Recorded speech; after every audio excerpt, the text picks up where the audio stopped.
Morning, everyone. You all look great in your green. I didn't wear any green, and then I walked by the guy playing the bagpipes. I don't know if you heard him. And then he noticed, and I was really embarrassed about it. Anyway, so today we're going to talk about how to turn your business blog into a customer machine. But first, let me introduce myself because I don't work here. And so you might be expecting someone who works here, but I don't. I own a small digital marketing company called Charm House. So my name is Anna. I'm so happy to be here today. And I'm originally from Oklahoma City. I'm a content marketing strategist. Content marketing is my passion, and we'll talk about the parameters of content marketing today. You'll be really aware of what that is by the end of this presentation. And I'm also a retired digital nomad and travel addict. And so if you haven't heard the term digital nomad, it means that I spent the last year and a half traveling the world while working completely remotely on my laptop because I'm addicted to traveling. And that's actually why I started my company. So that I could do, I was like, what can I do that will let me travel the world while I work? And so I started a marketing company. I won't talk about this a lot today because that's not the topic of this conversation, and we have a lot of things to go over, but these are just a few pictures I put together because they're fun.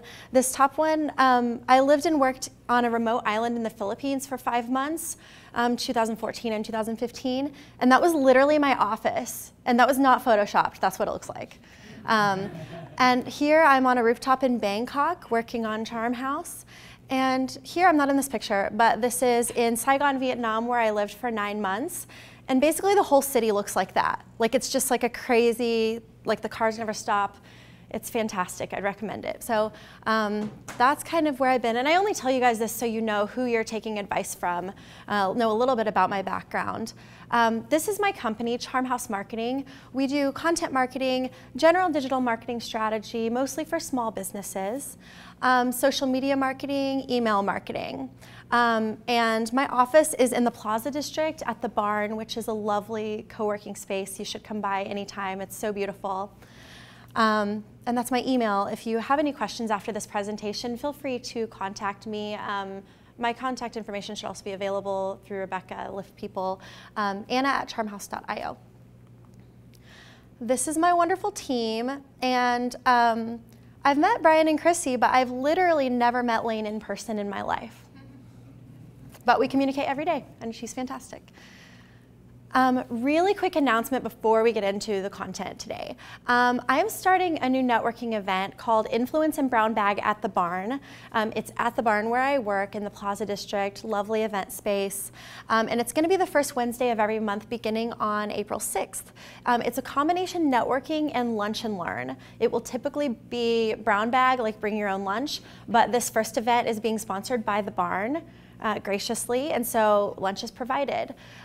There's a lot more info if you go to this link, so we won't talk about it today, but it's 11:30 to 1, so it's a lunch networking, and there's going to be a small digital marketing lunch and learn component, just a quick like 15-20 minute tip of digital marketing every time, just for small business owners to kind of like digestibly learn digital marketing kind of on a monthly basis. So there's limited availability though because the Barn is a smaller venue. So RSVP as soon as you can if you plan on coming.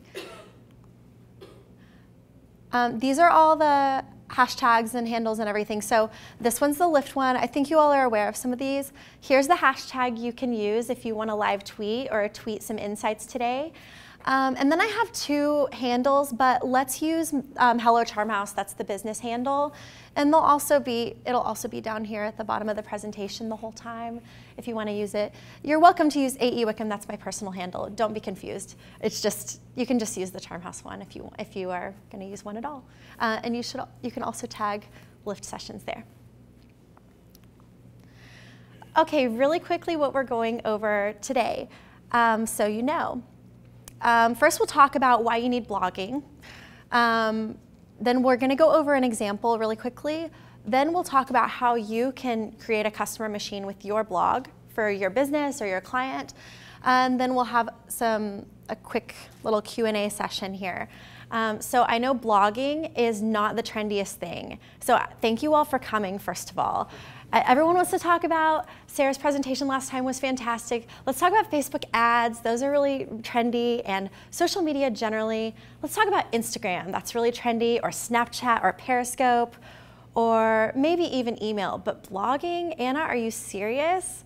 Blogging, that is so 10 years ago or something, but I hope to convince you by the end of this presentation that it's not, and that blogging and content is still a really important part of your strategy, and more importantly, that it contributes directly to profitability and ROI, which is something that a big idea about blogging is that it's not connected to ROI. So we'll talk about all of this stuff, but this is what we're gonna talk about today. Oh, you can't read that very well, can you? But anyway, it says, top 5 reasons why you don't blog. First, like I just said, blogging isn't connected to ROI or profitability. It's just something you do for branding or awareness or any of these words that most people think are just excuses not to be profitable. This is a big misconception about blogging, and we're gonna talk today about how to make it profitable. No one reads the blog anyway. So I hear this a lot from my clients when they first come to me, or just all kinds of people that I talk to all over the place. Well, we tried blogging and no one read the blog, and so we quit doing it, so blogging doesn't work. Well, you would never start a Facebook page or an Instagram account for your business and then it's not instantly profitable, and so you say, oh, well, obviously Instagram as an entire medium doesn't work, or social media as an entire medium doesn't work. No, there's probably some strategies and some techniques that you haven't tried yet that will make it work. But unfortunately, blogging, for some reason, blogging doesn't work. No one reads the blog. It's too expensive to maintain. Creating high quality content is not cheap. That's for sure. It takes maybe someone internally producing it, or hiring on freelancers, and then someone to project manage and make sure everything gets published on time, quality control, all of that. So it's not cheap, but as I tell my clients, it's not about how much money you're spending. In business, it's about ROI. I don't mind spending $5,000 as long as I'm gonna make $10,000. I don't care if, I don't mind spending $200 if I'm gonna make $500. So it's not about the initial investment, it's about the return on investment. It doesn't work in my industry. This is a really common misconception about blogging as well. This is a client of mine made this. They're a cleaning company in LA where you use an app to sign on and order your maids, basically just like a streamlined, modernized maid service. And originally when he came on with me, he said, well, no one wants to read a blog about cleaning, which is true. I don't know about you guys, but I don't. It's like I would never read a blog about cleaning probably. And you don't want to read a blog about like dirty homes or something. That's even worse, right? But that's not what his audience actually cares about. So they're getting a maid because they have other things in life that they care about, that they want to do and spend their time on, other than cleaning their house. So your job as the marketer is to figure out what that is and then create content based on that. We'll talk more about that too. Blogging is an extra, not an essential. So I do hear this a lot. When everything else is done, then we'll update our blog. But as you know, if you're a business owner sitting here, or if you're in marketing, you're never, man, I just ran out of things to do today. I have never in my life said that, and I'm sure you haven't either. Likewise, if you're a business owner, you never think, man, I just have this pile of money sitting here and I just don't know where to spend it. I know, I'll just invest in blogging, which I don't perceive as a very profitable medium at all. So if you don't perceive blogging as an essential part of your strategy, then I probably wouldn't invest in it either. But today we'll talk about why it should be an essential part of your strategy. This is the content marketing funnel, and this is, in a nutshell, this is what I do for clients. So my business doesn't build websites or anything like that. We create this funnel. So at the top of the funnel, you have your awareness, where they learn about you. Social media, maybe they found you searching Google. Maybe they read about you on another site that they read, a blogger that they respect, or maybe even in the Daily Oklahoman as an influencer in a local market. then they want to learn more about you. And that's where we use blog content to differentiate ourselves from competition, educate our client as to why or educate our prospect as to why they need our product in the first place, lots of different things.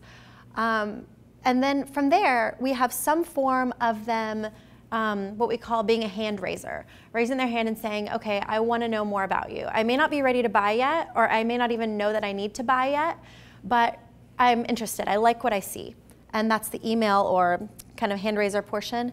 And then finally down here is the sale. This is what I like to call not the content marketing funnel, and what a lot of people do when they do blogging. They create a blog, there's no funnel, there's no way to get traffic to it, there's no way for people to opt in once they've decided that they like what they read, there's nothing for them to do except maybe buy, and maybe they're not ready to buy yet. So if your funnel looks like this, then your blog probably won't work. But I see this a lot, and a lot of the people say, well, we tried blogging, it didn't work. This is basically, there was no funnel or strategy, just create the content, and my numbers didn't go up, I didn't make more money, so it didn't work. So before we get into talking about how to build your customer machine, I want to talk a little bit more about the benefits of your business blog and what it actually does.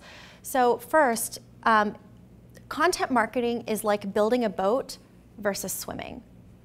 So the swimming is going to be more like your direct advertisement, maybe direct mail, maybe even direct Facebook ads, things like that. So initially, these other methods are going to be more effective. Just like if someone's swimming across the ocean, they're making more progress than the person who's on the shore building a boat. But when you're building a content marketing strategy like the funnel we just talked about, you're building a boat. You're working smarter, not harder, and more importantly, you're building an asset that is going to provide for you months and years into the future. And don't get me wrong, direct mail, direct ads have a big place in marketing, and they can also be there at the top of the discovery phase, at the top of the funnel. But look, when you're building a content marketing funnel like that, you're building an asset that's going to benefit you in the future. We'll talk about that metaphor throughout. You're also going to have recurring or aging ROI, or as I call it, why I can't charge commission. And that's because you will be getting leads from the content we create today. You could potentially be getting leads and customers for months or even years into the future. And that's why this is kind of an exponentially growing ROI over time. So you could be getting revenue and getting leads from the content you created 2 years ago, and yet you've been creating content for 2 years, and you're creating content today that will be delivering you leads in 2 years, and it all builds on each other. So this is why I can't charge commission. A lot of prospects come and say, oh, maybe I can charge you on commission. I'm like, well, that would be a way better deal for me than it would be for you probably.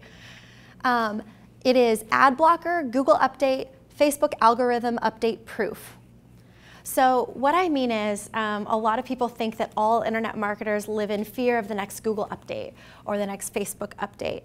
Well, what happens when the algorithm changes? And we are admittedly all slaves to Google, who basically own the internet, especially as we all use it in this room. But here's the thing. When you pursue a content marketing strategy and your #1 goal is to deliver value, your goals align with Google's.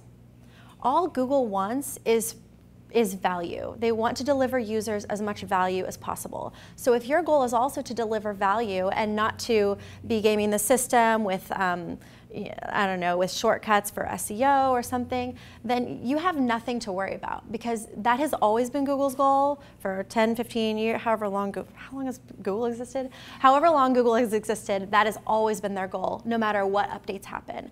Same with Facebook. Yeah, Facebook kind of, business owners have kind of a tense relationship with Facebook, and they're giving you declining reach for your audience organically, increasing the prices of ads. I know this is a sensitive topic for all of us. But look, when you're providing value, then you don't have to worry about what Facebook is going to do. Because Facebook likewise prioritizes value for its users. And that's why when you have a great article, maybe you've experienced this on when you post something on Facebook for your business. If you post something and it gets a lot of engagement, it gets a lot of clicks, then Facebook will show it to more people. Facebook is fine giving you reach as long as it's highly valuable. So, enough about that. Build assets you own. So I talked about this. I just gave a social media boot camp a couple of weeks ago to a room of small business owners. And in it, we talked about how you don't own your assets on social media. And I'm kind of a social media marketing agency myself, so I'm not against social media at all. But when you build an email list and a content library, those are assets that you own. No one, Facebook or no one else can hold it over your head. You will have that forever. And it is the only way to stand out from your competitors. Content is a great way to show your personality, what makes you different from your competitors, also just to prove yourself and build trust. It doesn't even matter what well, I guess it does matter what you're saying, but basically by consistently showing up with value for free, you're earning trust. You're building a relationship. So this is all going to be a change of perspective.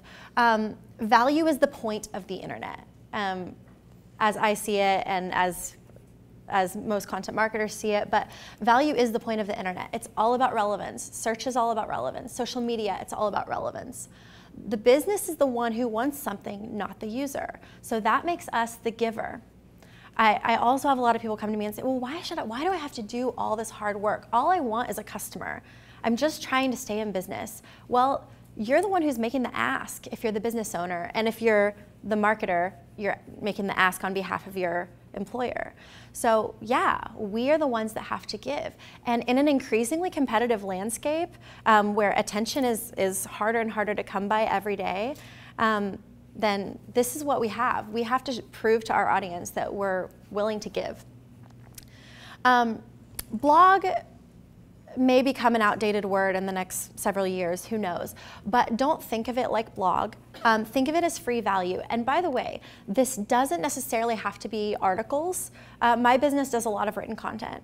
And written content is good because Google robots like to read written content. However, video, images, podcasts, galleries, there's all kinds of content that you can provide. So going back to, oh, my industry doesn't like to read articles, and that's very true for some industries. So maybe you need to be doing video. Maybe you should be doing audio. Whatever the case, there is some kind of content that your audience likes to assume, and your job as the marketer is to figure out what that is.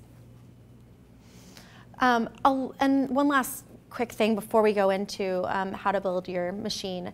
Online marketing is less like advertising and more like relationship building. It looks like advertising, doesn't it? Social media, pretty images, having a graphic designer, or maybe having a writer, kind of reminds you of sales and advertising, but it's a lot more like building a relationship over time. And talking about concepts that are never gonna go away, relationship building is how businesses have grown for the history of all of time. It's all been about relationship building. It looks a little different now with all these tools and social media, but that's all it is. It's about earning trust over time. A couple of quotes for you. This is Seth Godin, famous writer on entrepreneurship and marketing. If you show up regularly with generosity, everything else is going to take care of itself. And here's another one. I included it in my presentation a couple weeks ago, but I just couldn't help myself. This is Gary Vee, entrepreneurship extraordinaire. You should all follow him on Instagram and everywhere else. Give value, give value, give value, and then ask for business. If you're just asking for business, then your competitors are offering free value, so that's what you're up against. And then just a few quick stats here. Marketers who've, this is by HubSpot. All of these stats are by HubSpot State of Inbound, which is a big study on inbound, which is kind of another word for content marketing. Marketers who have prioritized blogging are 13 times more likely to enjoy positive ROI. Going back to investment in content, actually inbound is, in this study at least, proves to be a lot more cost effective than outbound marketing. And outbound is more like your direct mail, even cold calling, direct sales, that kind of thing. Yeah. And then the companies in this study reported greater ROI than the previous year using inbound marketing strategies, content marketing. So it seems like it's a huge investment up front. It's because you're building that boat and you're not making any progress as you swim. And other people are making progress, but they're swimming. Just keep that in mind. You're building an asset and they're gonna wish that they'd done the same thing. So let's look quickly at a case study. This is a client of mine. Not all the examples are clients of mine, but I just, prefer them because I built this person's funnel. So the Musical You is an online community for people who want to become more musical. And this is a post that we put on Facebook, I guess it was a couple weeks ago now. How to overcome stage fright. It's a piece of content that we created based on our understanding of the audience and what they care about, what they're thinking, what they're feeling. So this is the top of the funnel. Social media is where they find this. And then it takes them to the blog.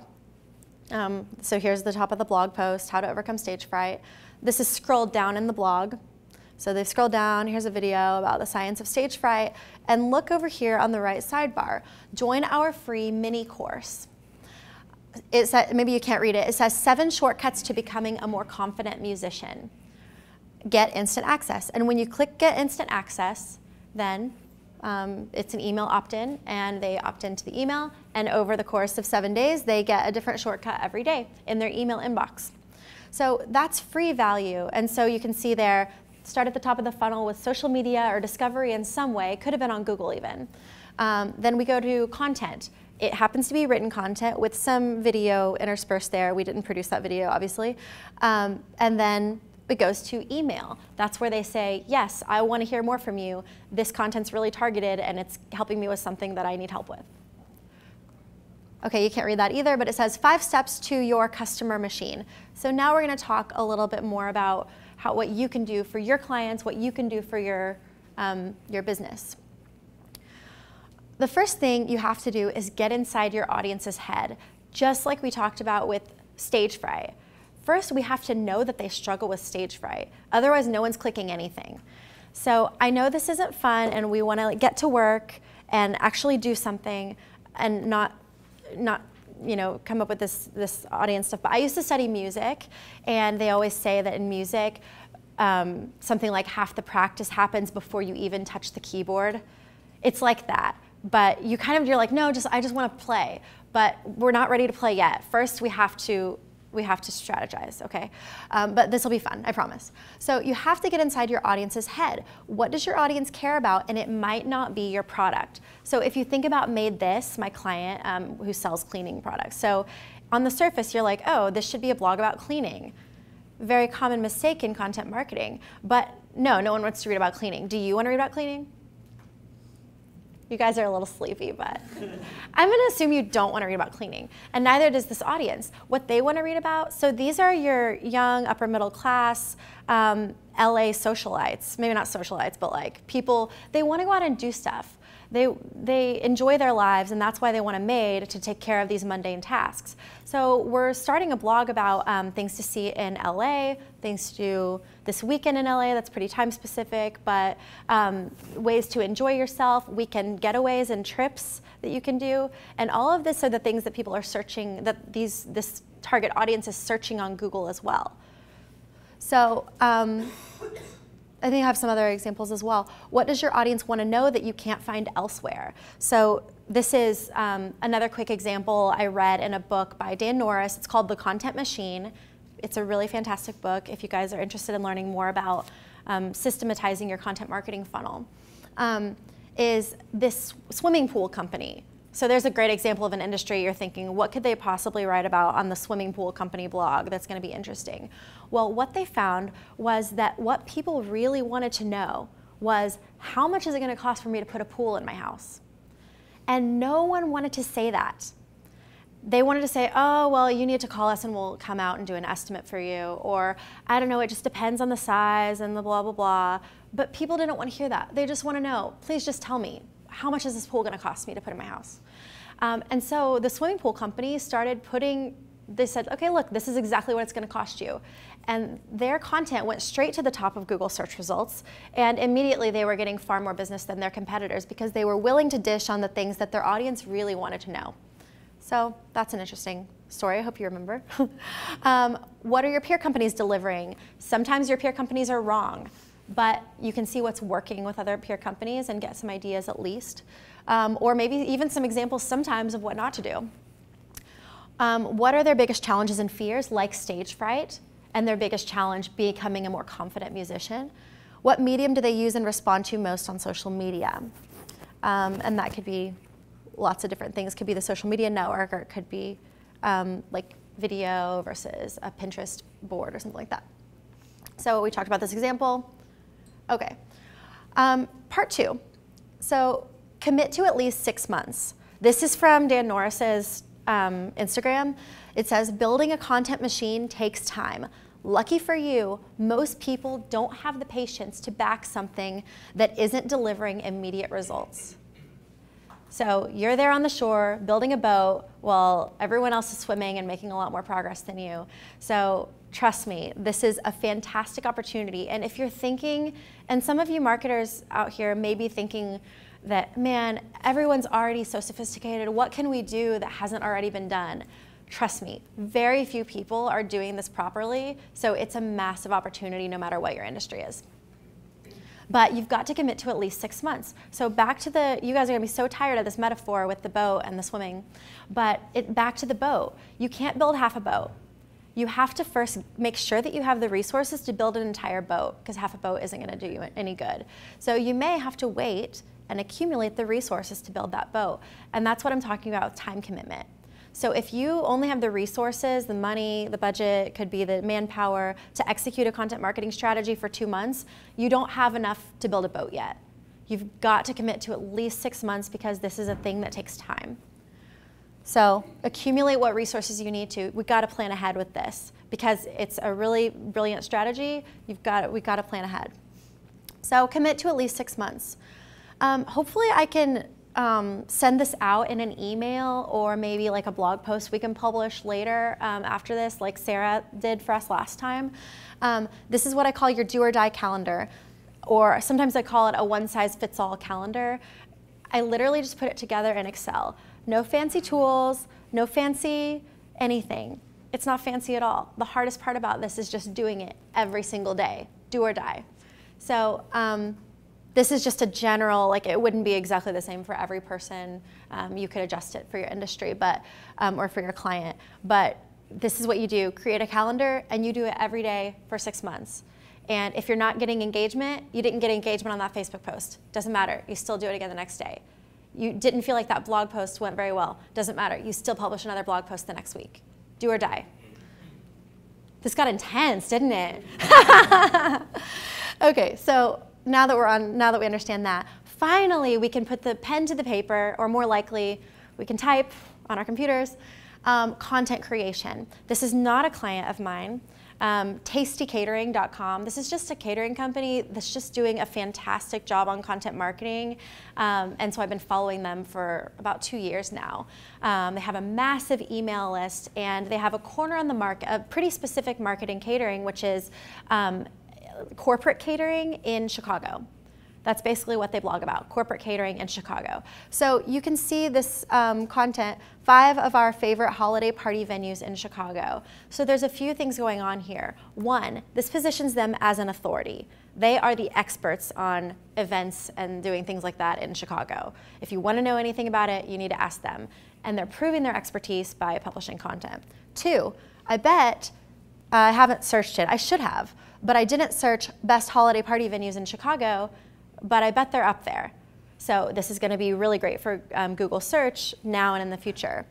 And is this article about 5 reasons why you should hire Tasty Catering? No, because no one would want to read that. That sounds really boring. But what is interesting and what people need to know is the best their favorite holiday party venues in Chicago. So remember, your content may not directly sell. Don't try to be the swimmer. You're like, oh, maybe I'm building this boat, but maybe I can swim at the same time. You can't. So, so yeah, your content is not always directly selling. In fact, yeah, almost never should it be directly selling because no one's gonna read that content. It needs to be about what your audience cares about. And it may not even be connected to directly to your product. So this has to do with venues. That's not about food at all. So if you had limited yourself to just food, then you would have missed this opportunity, probably lots of opportunities. So don't be afraid to write about things that your audience cares about that may seem to have nothing to do with your product. Here's another example. This is a client of mine, hammockpack.com, which is one of those subscription boxes that are very popular. They take a different location every month and like collect artisanal products from that location, like Austin or Chicago. Every month it's a different location. So are we writing 5 reasons why you should subscribe to Hammock Pack? No. Are we writing 5 reasons why you need another subscription box? I don't know, but no. So someone who would subscribe to that cares about travel. They like to learn about, probably like to read about different locations.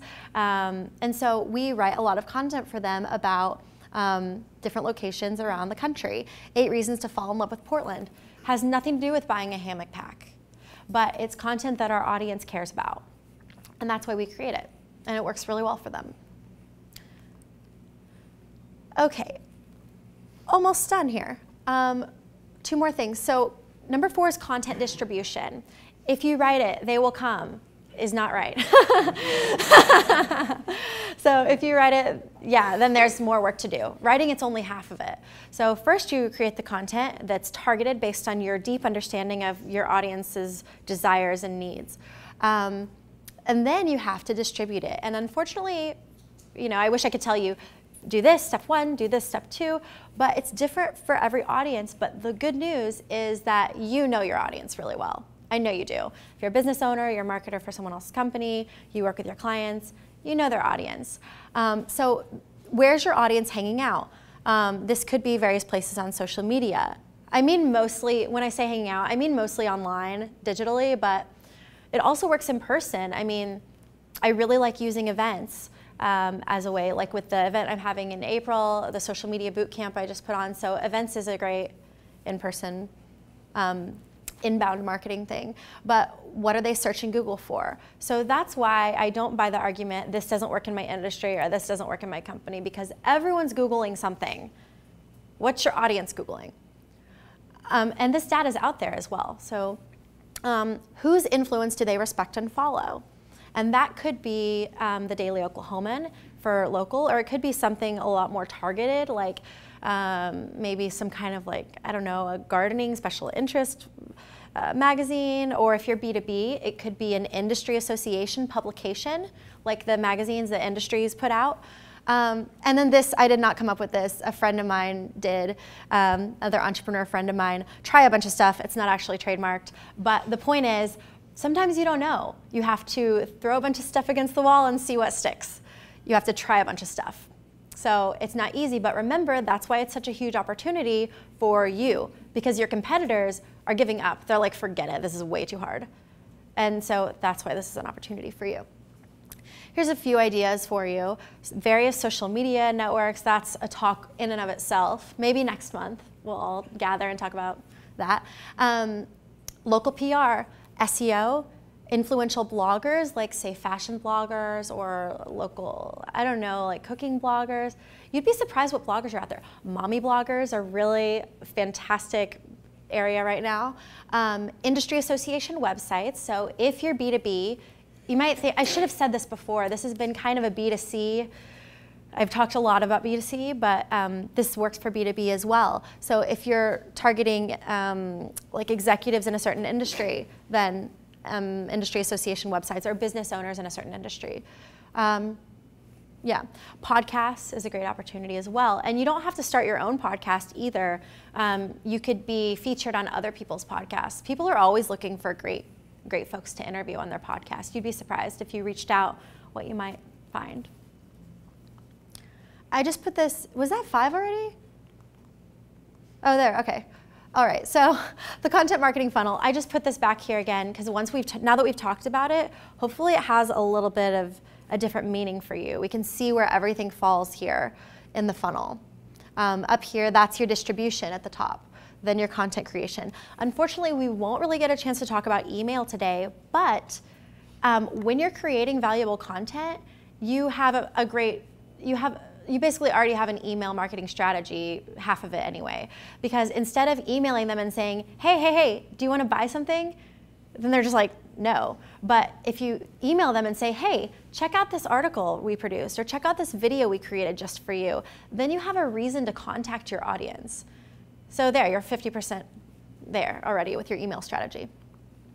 And then this is the last point here, measure, tweak, and repeat. Again, we won't have time to talk about measurement today. Maybe in the future we can talk about it. But marketing without data is like driving with your eyes closed. So you have to measure sometimes your first hypothesis on what's going to work, whether it be the kind of content your audience cares about, the medium of content that your audience will like, the social media channel you should be on. Sometimes your first hypothesis isn't exactly right, and that's okay. Even if you're a marketer, it happens to all of us because we don't know until we execute. But so that's what we measure, tweak based on, okay, this content was really this video content was really popular this month, whereas this article wasn't as popular. Or man, we're really getting traction on Instagram, but not so much on Facebook. Then you tweak, and then keep going. And this is my final slide, I promise. So these are kind of the things we talked about today. Your blog is not just a useless item on your website and then one more thing on your to-do list that you have to feel guilty about not having done. It can be a massive part of your strategy. And blog is just a word that people understand. I usually prefer content creation, which can be a little ambiguous and get confused with copywriting and all kinds of stuff. But yeah, this is an important part of your strategy. Blog just means free value. So doesn't necessarily mean articles. Giving value and generosity works regardless of industry. It's not about advertising, it's about relationships. This is all about earning trust, proving trust, positioning yourself as an authority, providing value, showing that your business cares about the audience. And finally, if it were easy, all your competitors would be doing it, and they're not. So I hope that you are all sold on blogging and you're all going to build your content marketing funnels now. So I think we're good. So I don't know if I'm supposed to, okay, I can just take questions now? Great. Okay, great. Hi. Hi. So when it comes to blogging, how do you measure conversions? Yeah, that's a great question. So one thing you can do is you can measure your email opt-ins on a particular blog page. You can also use Google URL Builder, and I think Google Tag Manager to track your traffic directly from somewhere like Facebook. So you can track traffic directly from one posting of a blog post or any URL really, not just a blog post, and then see this traffic funneled this way. So you can track your conversions and you can set that all up in Google Analytics.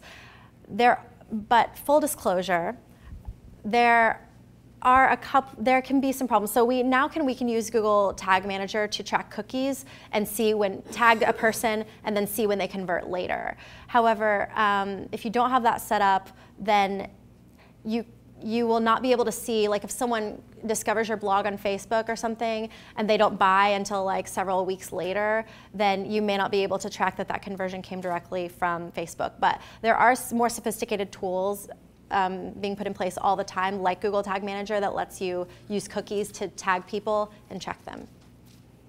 Does that kind of help? Okay. Yeah. So back to your first step of getting in their head.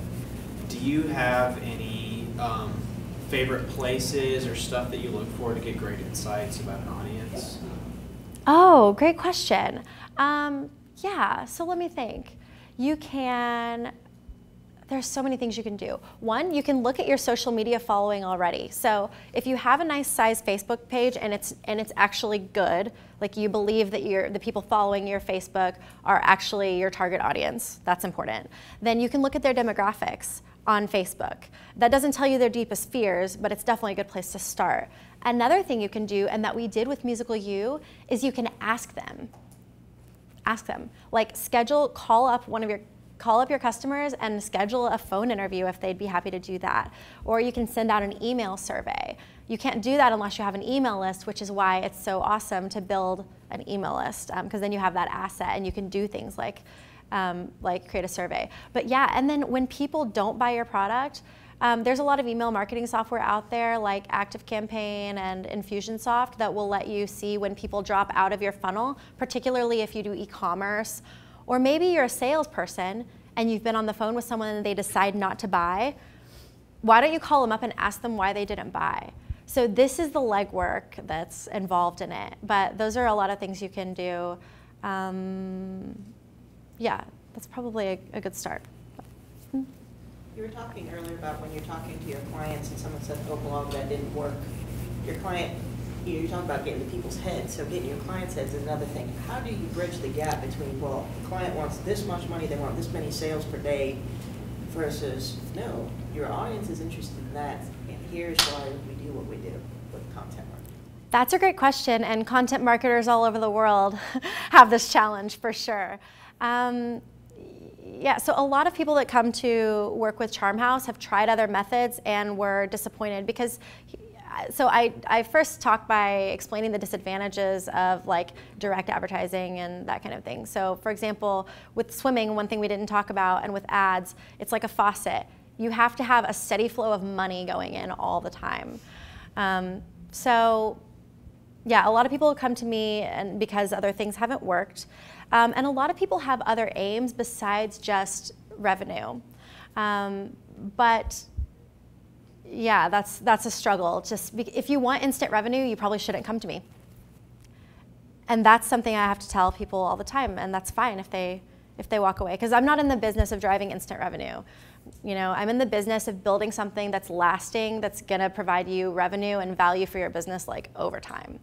It's a hard sell. We try to make our content marketing explain that, our own content marketing, like our own blog, so, yeah. So working in social media, I always get asked the question, how often should I post? How much is too much? How much is too little? Do you have any ideas or recommendations in terms of content marketing? How often should you blog post? Is it different for every client, or is there like a strategy or method that you find is appropriate that's not too spammy or it's not too little? What do you kind of recommend in terms of how much you should post per month maybe? Yeah, great question. You should post as often as you can while still being able to keep up with it. Content creation is pretty labor intensive. So you're likely not gonna have the resources to be publishing 5 times a week, but it should be consistent. So if you are posting like 3 days in a row and then you don't post again for a month, you're better off posting like once a week or even once every 2 weeks. However you can be consistent is the best way to do it. And also, since you have to do the measuring, looking at your analytics, figuring out what's working, figuring out what content they like the most, consider that labor too. You've got to do all of that for each of your blog posts. So there's no point in blogging 5 times a week if A, the quality isn't going to be good and very good. It's quality over quantity. And also, you know, you're not able to look at your analytics and figure out what's working. If you don't have the time to do that, don't blog 5 times a week. Just blog like once a week or even once every 2 weeks. Get your system down, and then maybe you can add on as long as you're able to do it consistently. So that's probably what I'd recommend. Any other questions? I'll take the hard ones. No? Okay. Oh, one more? Sure. Kind of following up from her question about timing and the amount of content. I run this Oklahoma City Dodgers social media accounts, and one of the fears that we have is on Twitter, when you have something that has a window of visibility to your audience for, say, 5 to 15 minutes before it gets lost in audience timeline, what would your strategy be as far as getting people to see those older tweets that may only be like an hour, 2 hours from being posted, but they might not be visible? Great question. Well, first of all, you guys may have noticed that Twitter is starting to have sort of like a remedial algorithm where they're starting to pick out things that you might be interested in. But so assuming that's not the case though, you tweet that stuff again and again. There's actually like a map in The Content Machine, the book I was talking about by Dan Norris, and he tweets like the day it's published. He tweets the next day, and then he keeps it going like it's like every 4 days, then 7 days later. So just keep it circulating on Twitter. Don't do that on Facebook, but Right. yeah. So keep it going. You can also pin it to the top of your, yeah, good. That's great. I was saying you can pin it to the top of your profile. Not everyone's looking at your profile. They're accessing your content in their feed instead. But one thing you can do is just keep posting that content because probably they didn't see it the first time. So post it 20 times over the course of 2 months. Something like that. I think so. Yeah. Thanks, that was fun.